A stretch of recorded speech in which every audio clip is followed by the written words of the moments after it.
Hey, what's up everybody? Ant Davis here. You know, I thought about it, and after watching Owl Digimon, if you don't know who that is, he's actually a very, very well known Digimon fanatic. And he just loves Digimon. Like, he's watched every season, and I think he's Norwegian, I believe. I'm not sure. I may have to go back and check just to be sure. I didn't want to confuse anybody or nothing. But I'll put his channel in the description below, so you guys check him out. He's pretty cool. But he brought up a good point that not a lot of people, do Digimon reviews or talk about Digimon in their YouTube videos and whatnot. And the only way Digimon is related into the videos I've seen or I've heard of, they only talk about like just the video games, or they just do like walkthroughs of video games, or they just have toys and stuff collections.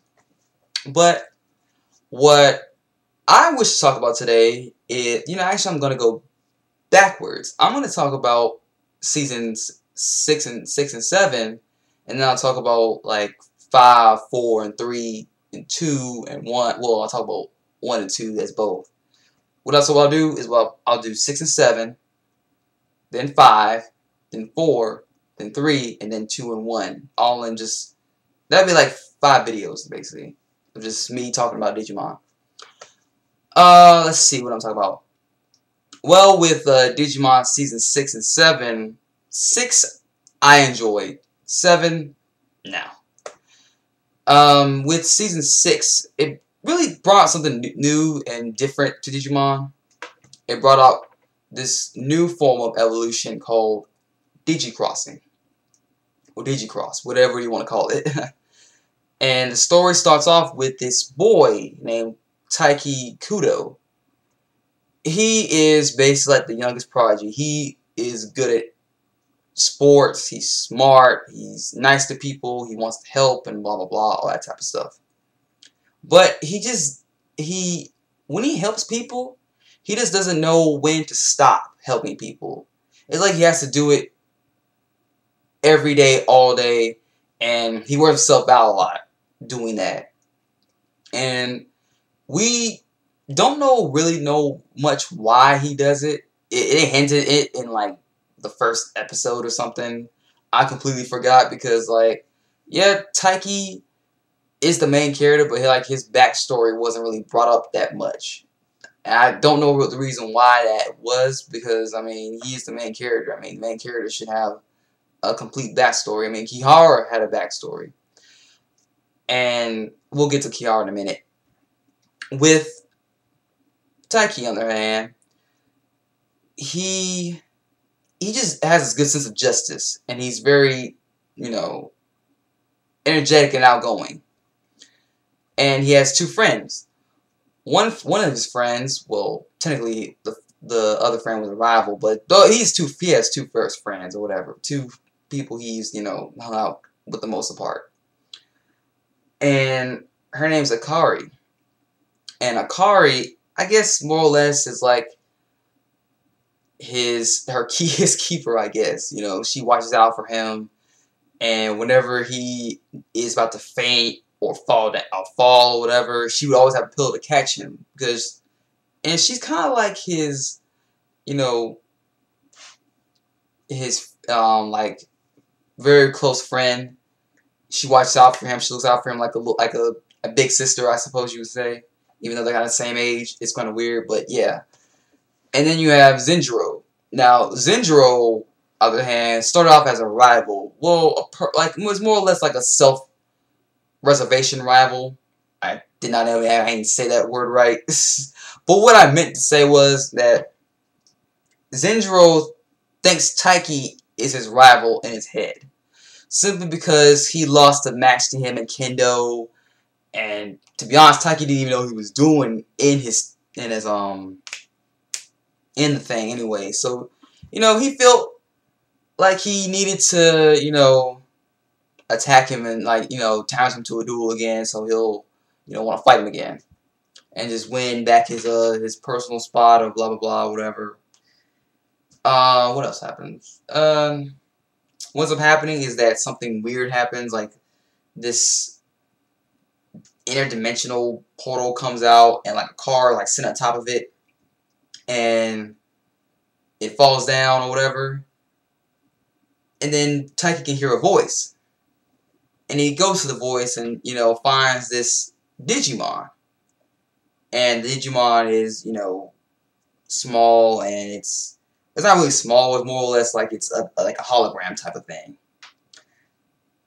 And what's up happening is that Taiki wants to help this creature, which is a Digimon. We all know it's a Digimon, but he doesn't know it.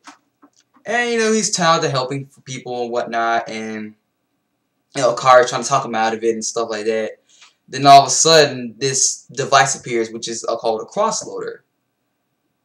And Taiki, it actually asks for its name, asks for Taiki's name, and he calls his name Taikudo. And then the crossloader, which was just plain white, turns red. And then the device not only sucks Taiki in, but also sucks Zenjiro and Akari into the digital world. And they are in the digital world. They're confused about what's going on, why they're there, and everything. And all of a sudden, they're attacked by the Digimon there. They're attacked by this Digimon named Mad Leomon, which is like a very dark, corrupt version of Leomon. Yes, and we all know how Leomons in Digimon, what happens to them. They all die and stuff. Well, this Inception is no different. But actually what happens is he dies like 2 episodes later. So he gets to live on for like a couple of episodes before he faces his ultimate death. And what's up happening was that Shoutmon, the Digimon that Taiki was trying to save, was restored. And he ends up he and Ballistamon, which was the second Digimon, he's, a part of his army, they go and fight the Bagora army, which is the evil Digimon, army that wants to control the digital world, and is ruled by Bagoramon, which is the head leader and the head general. And with Bagoramon, he has 3 generals. One was named Blastmon. Other name was Tetamon. I think the third one was I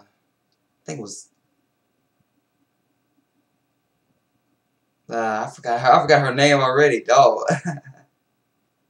But I know she was like a Dark Empress type of Digimon, so like yeah. But anyway, those 3 generals, were there too, and there was a mysterious Ballamon, or Ballmon, whatever you want to call him.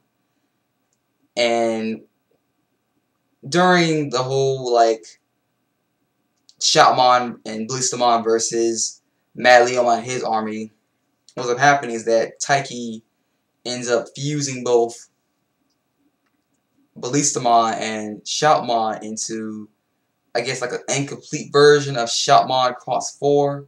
With Shoutmon, when whoever he crosses with and fuses with, he's like 2 times stronger, or two times whatever he's fused with, like 2 Digimon, 2 or 3 Digimon or whatever. And with this case, I guess he was Shoutmon Cross 2, kinda. And the second episode, he officially became Cross 2 in the second episode. In the third episode, they find Darulamon, or Drillmon, and they combine to form Cross 3. Now, if you add the Starmons, which are these little Digimon, they're shaped like stars and like the little Pikmons and stuff, if they all combine, they form Cross 4. And, Cross 5 and so on and so forth. And with Kihara, we'll go with Kihara now. Kiriha is, first he's like this, dark character. He's just basically like he's not the evil guy, but he's like the the bad guy rival kid. You know, the one with the blonde. You know, his blonde hair. He's, you know, he treats Digimon like they're his puppets, and he doesn't care about them, and he's just plain badass, basically. And then you have Nene, who is mysterious, good. You don't know her intentions. At least with Kihara, you know what he wants. He just wants power. He wants to control everything. He wants to find, you know, whatever he's looking for, more Digimon for his army, and blah blah blah. With Nene, on the other hand, you don't know what she wants at first. You have to actually watch more episodes to get to know her and why she's there in the digital world in the first place. And her Digimon is Dark Knightmon. And basically, Dark Knightmon is basically controlling Nene without her knowing it. Actually, it blackmailed him, because what happens is that Dark Knightmon is holding Nene's brother, Yu, hostage. Well, she thought he was being hostage. You know, that's why she worked for him. It turns out that Yu was actually a part of the Bagora army. Well, technically, he thought it was a video game. That's why he, you know, didn't take that much thought and consideration of what he did was bad and blah blah blah, that type of stuff. Eventually, they all decided they want to work together and, you know, fight against the Bagora army together. And they also fight 7 evil generals in the end. And after, you know, Taiki returns from the digital world back to the human world. Because what's up happening is that they collect these little, I guess, worlds, you might say, these little islands. They're called I guess the Cold Crown. Well, I don't know how to explain this better. It's like these little, like, device, like these little they look like memory cards. That's what they look like. And they're called Cold Crowns. And wherever world they go to, next destination they go to, if they collect all, I guess, 106 of them, they control the digital world, or what happens to it.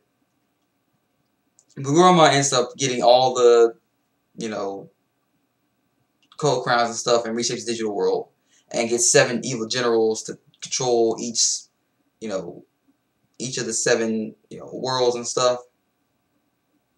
Well, not worlds, but like islands, I suppose, like lands. I mean, yeah, each country. And after they defeat 7 generals, they fight Baguramon and Dark Knightmon themselves, and they ultimately win and defeat both of them, and, you know, save the digital world, the human world, and blah blah blah. That was a very brief and not very long summary of what happened in Digimon Cross Wars. I'm stuttering a lot. Sorry, it's that I haven't been done a video in like so long. That's why I'm just stuttering and rambling on like that. And then we head to Digimon Hunters. Digimon Hunters is actually pretty much a little different. What's happening is that there are no generals, there are hunters now, and it's basically like Digimon. I mean, not Digimon, Pokemon. They find Digimon, they hunt them, they catch them, and they get them for themselves. It's really kind of like, you know, Digimon. I mean, why do I keep saying Digimon? Pokemon. Oh, Pokemon. And yes, the 5 former leaders of past seasons do come back this year, but they're shown. I mean, yeah, when they first show up, it's cool and all that stuff, but in the end, they don't get to shine as well as most others do. And yeah, I'm not gonna talk about Takeru either that much, because I mean, he was just like trying to be like Davis and stuff. You know, he was like, Tai and Davis were kind of like were similar to Taiki and Takeru, because they rivals and stuff, but he didn't really treat him like a rival. He more or less like treated him like a teacher, basically. That was their relationship, like a teacher, because he wanted to try to be like him and try to be better than him and blah blah And I'm probably going to continue this video next time. See you guys later. Hold on a second.